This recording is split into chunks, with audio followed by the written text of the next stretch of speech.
할렐루야. 귀한 수요일 저녁 함께 하신 여러분 가운데 하나님의 말씀을 통해 크신 은혜가 있으시기를 축복합니다.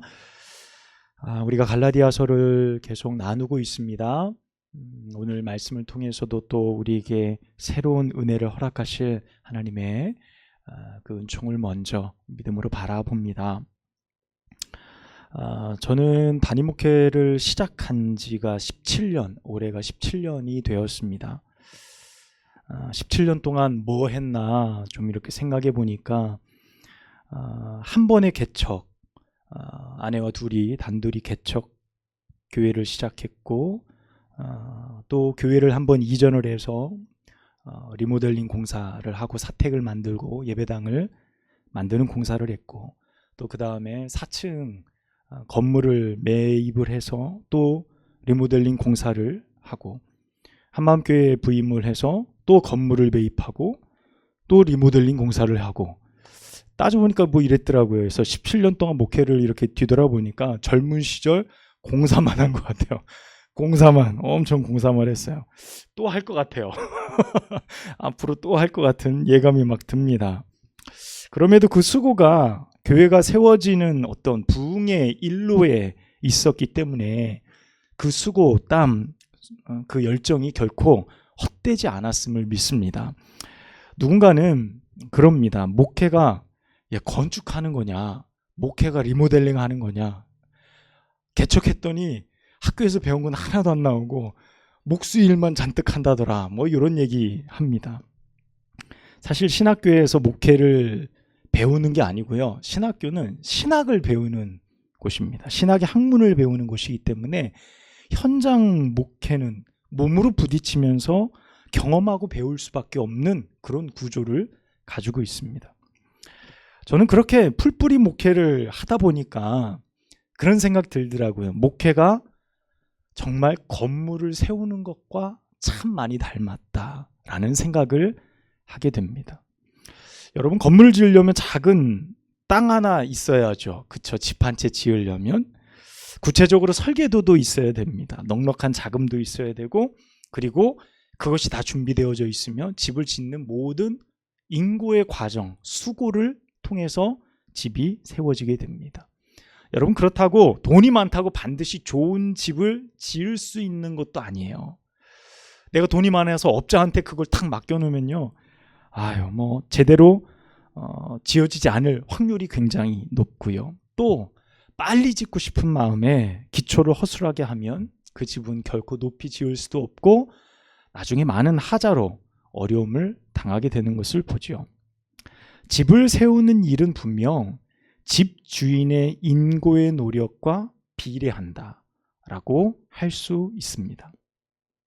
우리는 갈라디아서를 나누면서 거짓 교사가 갈라디아 교회에 침투함으로 교회에 분열이 일어나고 어려움이 일어난 일들에 대해서 말씀을 지속적으로 나누고 있습니다. 그동안 수차례 그 많은 말씀을 통해 원인과 이유를 발견하기도 했죠. 그런데 오늘 본문의 내용을 보면 참 감사하게 갈라디아 교회가 처음 세워지던 그 배경, 바울과 성도들 안에 있었던 이야기들이 오늘 짧은 9절, 12절부터 20절 안에 담겨 있습니다.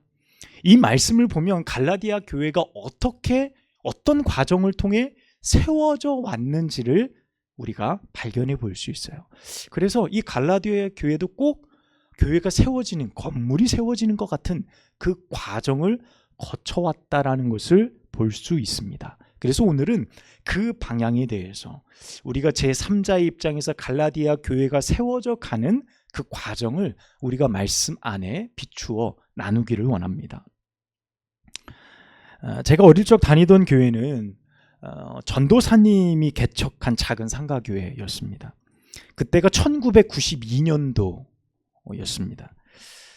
그래도 그때는요, 사탕 주고 전도하고 뭐 이러면 교회에 왔어요. 냄비 준다 그러면 오고, 그리고 지나가다 나 신앙생활 좀 하고 싶어서 교회 왔어요. 제 발로 들어오던 시기였습니다. 그렇게 몇 년 뒤에 제가 신학교에 입학할 무렵이 됐을 때에 이제 목사님이 되신 그 전사님이 제게 당신이 개척하던 그때의 이야기를 해주셨어요. 제가 신학교에 간다고 하니까 이렇게 말씀하셨습니다. 당신이 전도사 때 개척할 때 1992년도 그 시절에 주변에 있던 이미 다른 목사님들이 어이 무슨 아무개 전도사 개척의 마지막을 탄 거야. 개척의 마지막 시대야 라는 말을 들으며 당신이 개척을 하셨다는 거예요. 92년도에. 그 90년도 초잖아요. 지금 굉장히 먼 옛날 같지만 그때 제가 그 얘기를 정확하게 기억해요. 개척의 막차를 탔다라는 말씀을 하셨어요. 그래서 제가 신학교에 갈 때 그런 어떤 염려, 걱정 그런 말들을 해주셨던 기억이 납니다. 그렇게 신학교에 들어가서 공부를 하고 시간이 16년이 지나서 92년도에서 16년이 지나서 2008년도에 제가 아내와 둘이 교회를 개척했습니다. 16년 뒤에. 그리고 지금까지 17년 동안 목회를 해오게 된 거예요. 자, 그러면 92년도에 개척의 막차를 탔다라는 그 시기, 그리고 제가 목회를 시작해서 지금까지 17년의 시간이 지나는 동안 지금 우리가 살아가는 이 시대의 교회의 상황은 달라진 게 무엇일까요? 여러분, 무엇이 새로워졌을까요? 여러분, 새롭게 교회를 개척한다라는 것은 이 시대에 1980년대, 1990년대와는 전혀 다른 환경, 또 다른 어려움에 직면해 있다고 해도 과언이 아닐 정도입니다. 과거 특별히 우리 감리교회는 목사 안수를 받기 위해서는 반드시 담임 목회를 해야 됐어요. 그것이 헌법 법률이었습니다. 교리와 장정의 법이었습니다. 그래서 수련 목회자를 해도 담임 자리가 있어서 정해져서 담임 목회를 나가야 그 해 연회 때 안수를 받게 되는 거예요. 그 수련 목회를 안 하면 대학원을 졸업하면서 개척을 해야 돼요. 개척을 해서 담임 자리가 돼서 3년 동안의 진급 과정을 통해 안수를 받게 됩니다. 그래서 타교단하고 다르게 감리교회 목회자들은 젊은 시절 개척교회를 일찍 경험하게 됐습니다.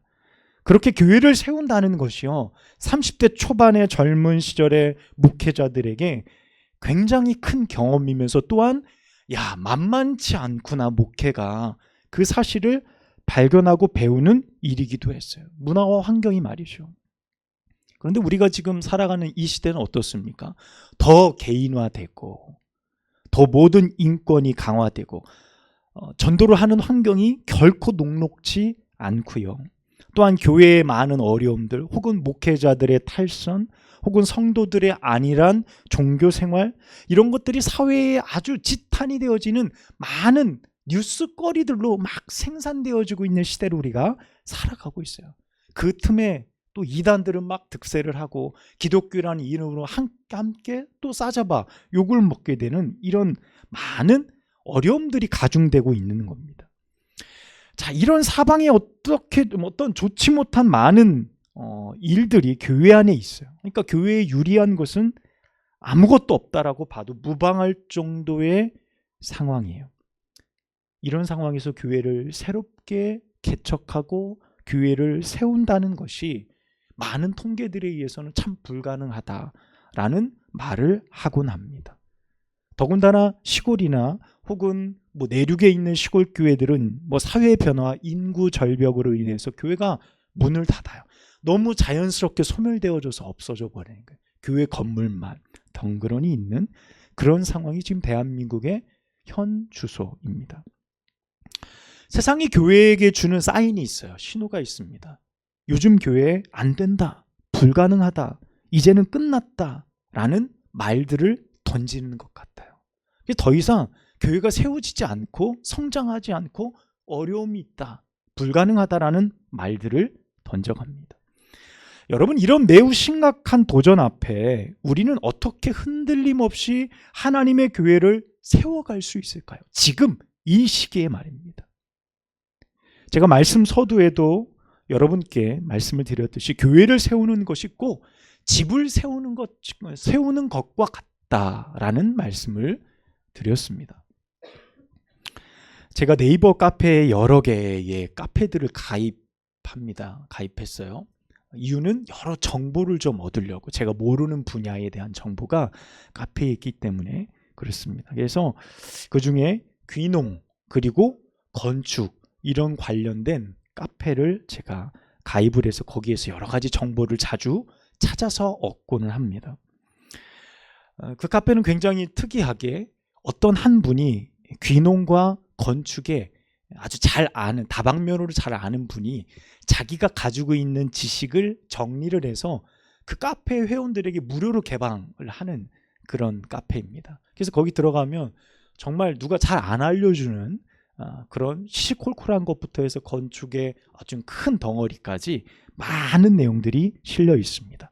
그리고 그 가운데 각각의 회원들이 자기가 경험했던 것들을 글로 올려서 여러 가지 상담도 해주고 하는 그런 카페입니다. 그 카페에 단골처럼 올라오는 질문 글이 있어요. 대표적으로 올라오는 글이 뭐냐면, 귀농을 해서 내가 집을 지을 건데 땅 몇 평인데 여기에 몇 평짜리 집을 지을 겁니다. 평당 얼마나 할까요? 라는 질문이 굉장히 많이 올라와요. 평당 얼마나 할까요?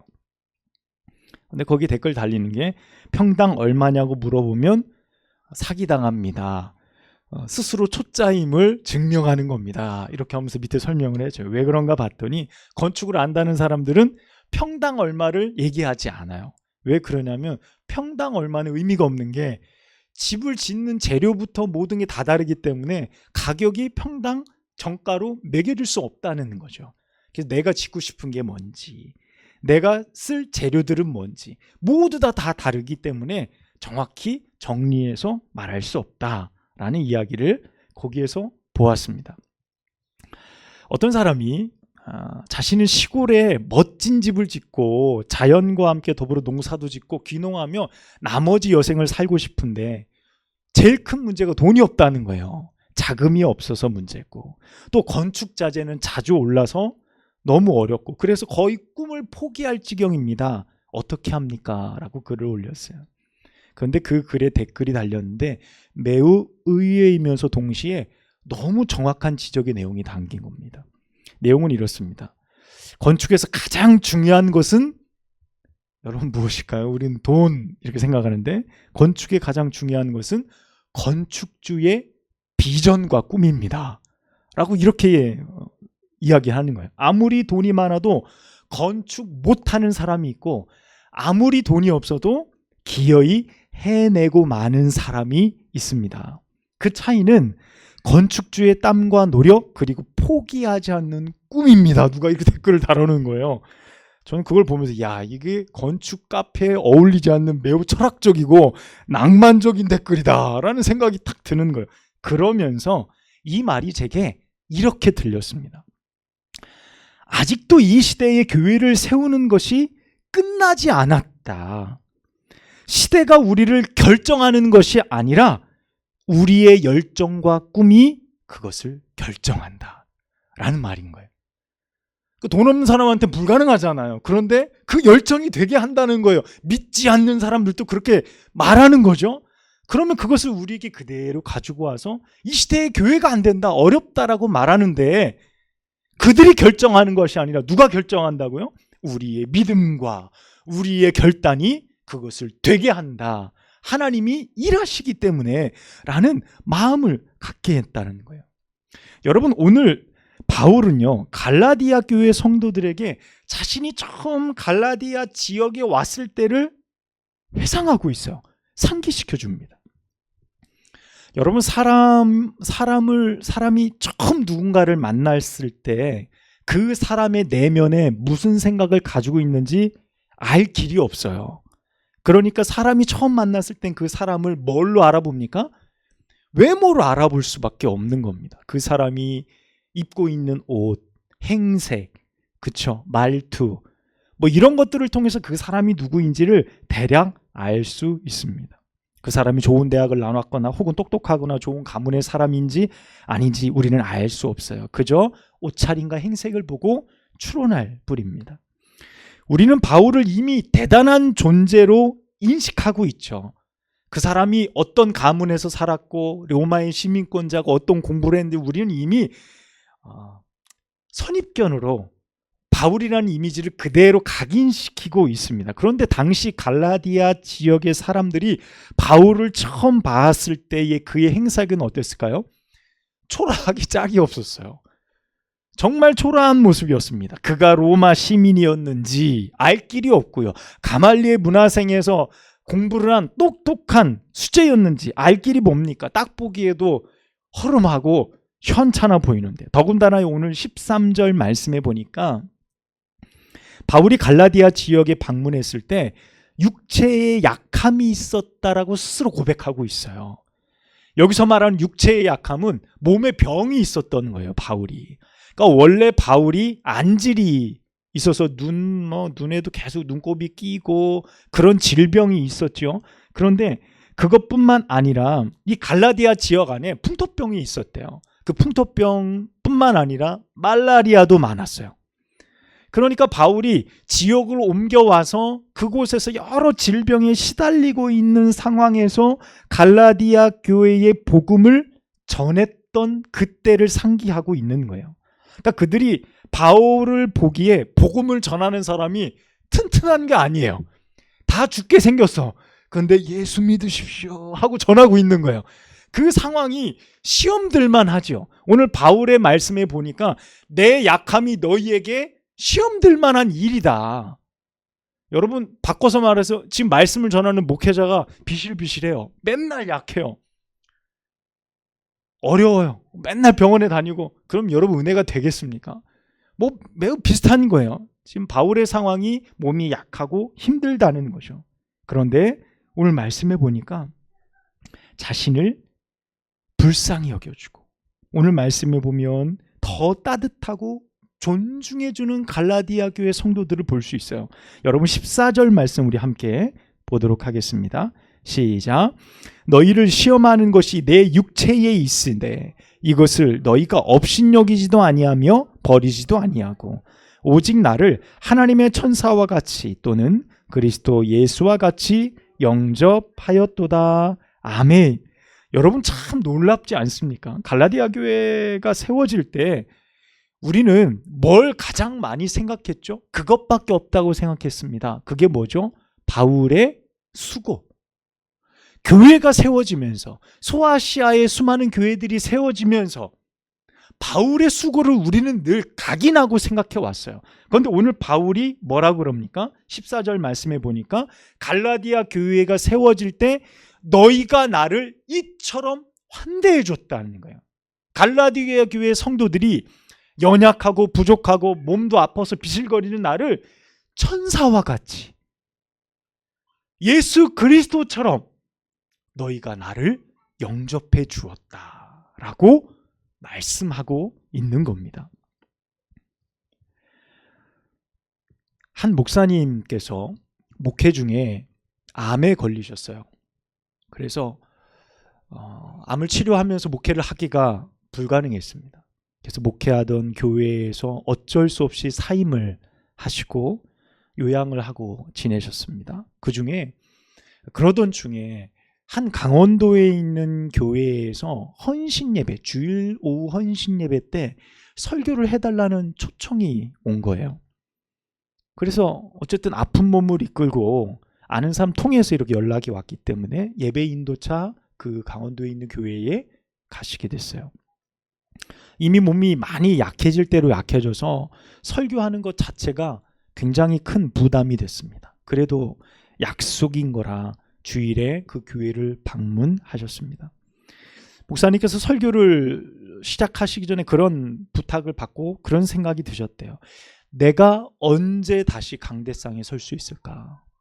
어떻게 보면 이 설교가 마지막일 수도 있겠다라는 생각을 갖고 내가 마지막 설교를 한다는 마음으로 말씀을 전하자, 이렇게 생각하고 강대상에 서셨다는 거예요.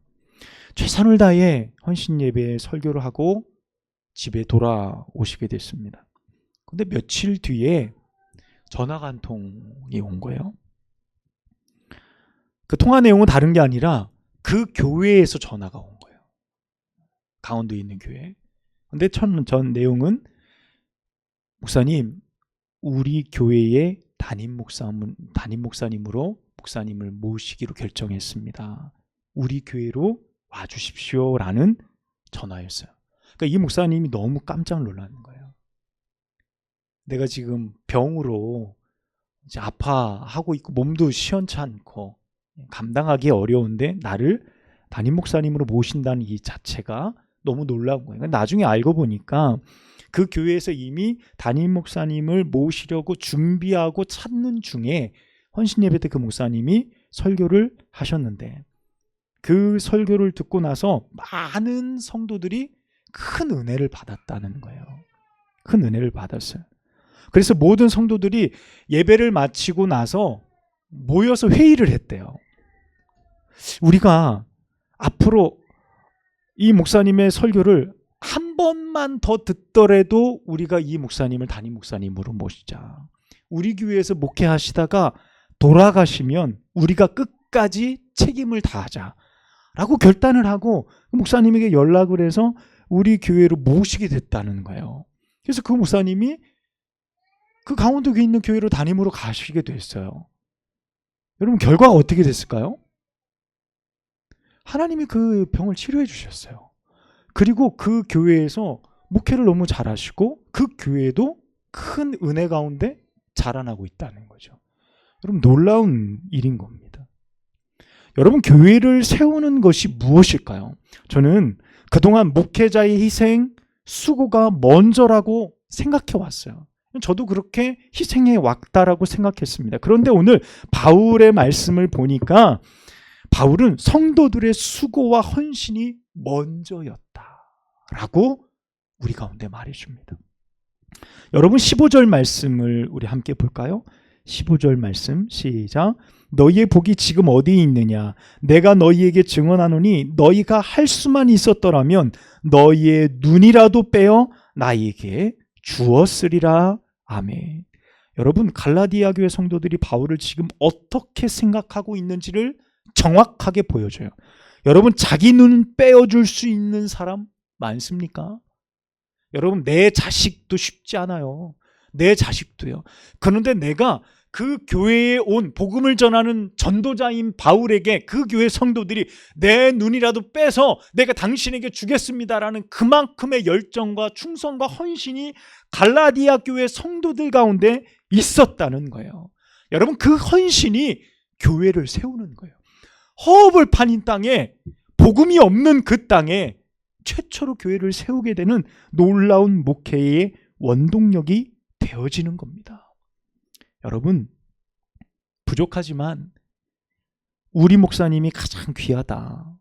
여러분, 부족하지만 하나님이 우리 교회에 보내신 분들은, 하나님께서 보내신 이 분이 너무너무 귀하다라는 그런 마음, 그런 헌신, 하나님이 이분을 통해서 우리 교회의 일들을 하나님께서 이루어 가실 줄 믿는다라는 소망. 여러분, 바울을 바라보면서 많은 사람들이 그런 소망을 품기에는 부족한 것 투성이었지만 그들의 헌신이 그 교회를 세웠다는 것을 우리는 말씀을 통해서 발견해 봅니다. 여러분, 그렇다면 교회를 세우면서 목회자의 역할은 뭐예요? 16절부터 20절까지 나머지 절의 말씀 가운데 그 내용이 나오게 됩니다. 여러분, 거기에 가장 핵심적인 것은 성도들의 믿음의 중심을 잡아주는 것, 그것이 목회자의 가장 중요한 역할입니다. 처음 믿었던 순수한 그들의 신앙과 열정을 다시금 상기시켜주는 것. 여러분, 성도들이 세상 가운데 나아가 살아가면서 그 순수한 열정, 그것을 자꾸 잃어버리고 죄와 연약함 속에 넘어질 때 그들의 삶 속에 하나님의 말씀으로, 온전한 권면으로, 오늘 본문의 말씀의 표현같이 참된 말로 성도들의 삶을 다시 세우고 그 사명을 감당케 하는 것이 목회자의 역할인 거예요. 오늘 16절 말씀 우리 함께 볼까요? 시작. 그런즉 내가 너희에게 참된 말을 함으로 원수가 되었느냐? 아멘. 여러분, 이 말이 뭡니까?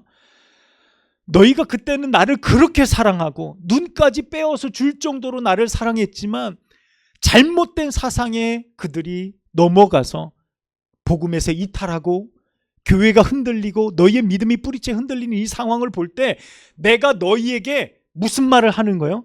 참된 말을 하는 거예요. 너희가 왜 이렇게 변했느냐? 너희의 첫사랑을 회복해라. 복음 안에 바르게 살아라. 이 참된 말을 바울이 그들에게 하고 있다는 거예요. 그러므로 어떻게 돼요? 원수가 되는 거예요. 원수가 됐다는 말입니다. 여러분, 목회하면서 목회자가 가장 힘든 게 뭐냐면 참된 말 하는 게 가장 어려워요. 참된 말 하는 게. 여기서 말하는 참된 말은 하나님의 말씀이면서 그에 따른 성도에 대한 견책 그리고 권면 등이겠죠.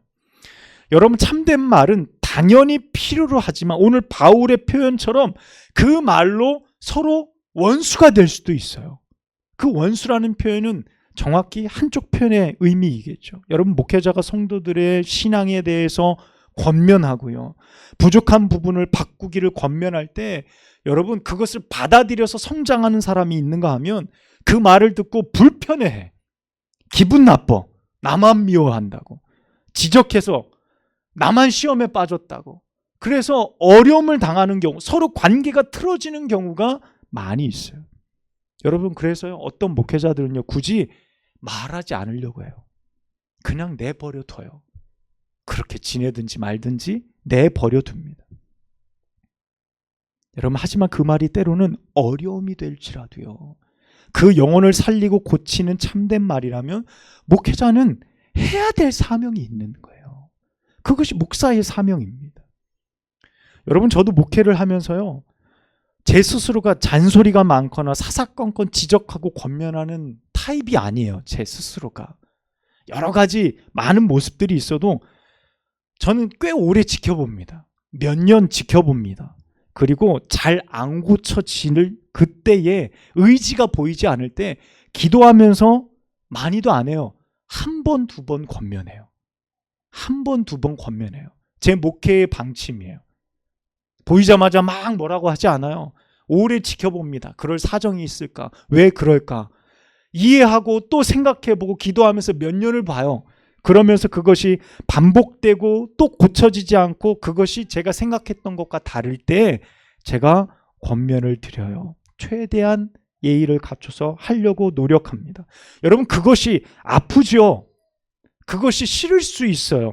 하지만 여러분, 그것이 내가 성장하는 길이고 틀어졌던 나의 신앙을 바로 세우는 과정이라고 여러분 믿는다면 그 말씀을 받아 여러분 온전히 변하신 여러분 되시기를 축복합니다. 여러분, 더불어 목회자는 교회를 세우기 위해 최선을 다하죠. 오늘 17절 20절 말씀처럼 그러합니다. 19절 말씀에 보면 나의 자녀들아 너희 속에 그리스도의 형상을 이루기까지 다시 너희를 위하여 해산의 수고를 한다라고 말해요. 여기서 다시라는 표현이 있어요. 갈라디아 교회를 처음 세울 때 해산의 수고를 한 번 해서 세웠는데 그들이 다시 무너져 버려서 다시 내가 해산의 수고를 감당한다라고 말하는 거예요. 여러분, 얼마나 고되고 힘든 과정이겠냐는 거예요. 그것이 힘드니까 목회자가 힘들다고 그만둘까요? 그만해야 될까요? 여러분, 세상에 집을 건축하는 건축주도요, 집이 완성되는 그날까지 땀을 흘려요. 수고스럽게 애씁니다. 있는 돈 없는 돈 끌어다가 그 집 세우느라고 열정을 다해요. 여러분, 그러면 교회의 열정과 비전은 거기에서 예외적입니까? 어림도 없는 말이죠. 어림도 없는 말이에요. 교회를 세워지는 것에 있어서 목회자의 열정과 수고, 또한 성도들의 헌신을 통해 교회는 반드시 세워지게 되어져 있어요. 여러분, 그 수고가 쉽지 않아요. 오늘 바울의 표현에 보니까 해산하는 수고와 같다는 거예요. 교회가 한번 세워지기 위해서 그만큼의 노력과 어려움이 있다는 겁니다. 바울의 표현은 정확히 해산하는 수고, 어떤 겁니까? 생명을 걸어야 될 일이라는 거예요. 왜 그렇습니까? 교회를 세우는데 왜 생명을 걸어야 되죠? 교회는 예수 그리스도의 피값으로 세워지는 것이에요. 교회의 머리 대신 예수 그리스도가 교회의 주인이십니다.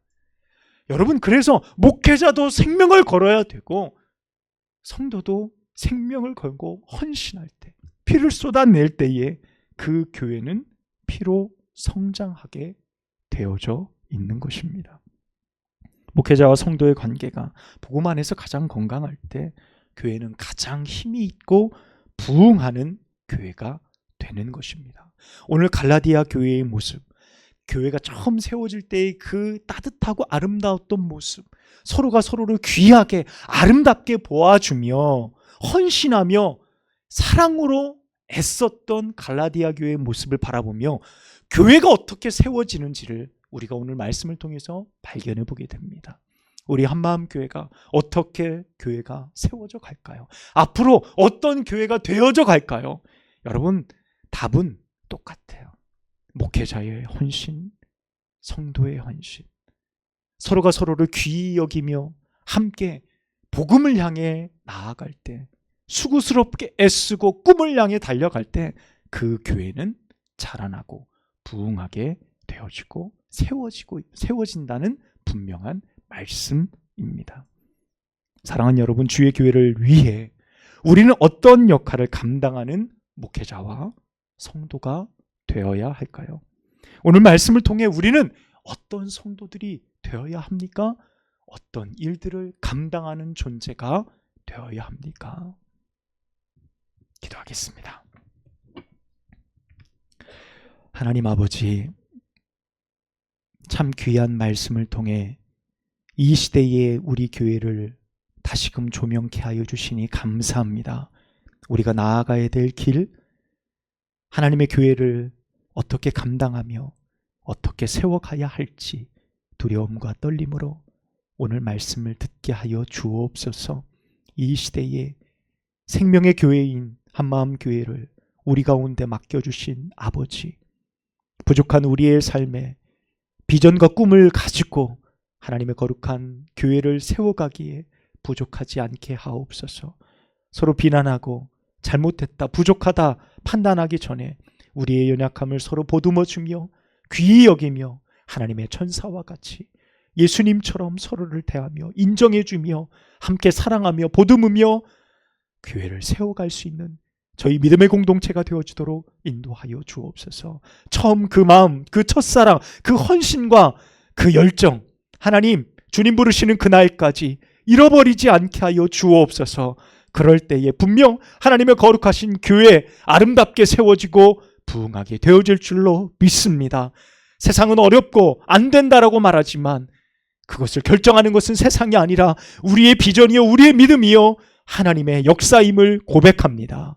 그 믿음 안에 우리 한마음교회 모두가 하나 되어서 하나님의 영광만 바라보고 나아갈 수 있도록 인도하여 주옵소서. 예수님의 이름으로 간절히 기도하옵나이다. 아멘.